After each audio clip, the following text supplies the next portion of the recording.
Avanteni ko'pchilik so'raydi. Avanteni ancha qimmatrog'i. Narxidan boshlasak akalar 11,5 million won.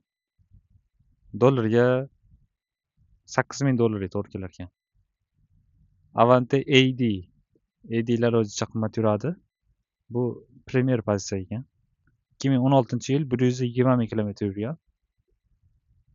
Yoqilg'i benzin 1.6. Orqa sidinasi isitadi, pokiza holatda. Eshigi beskuluchevый доступ. Oldi sidinasi elektronniy. Yonda palasa, yondan mashina kelayotganda bakoyda sveti yonadi. Ogohlantiradigan sveti bor. Rullar isiydi. Oldi sidinalar sovutarkan, isitarkan. Monitor mavjud. IPS bor.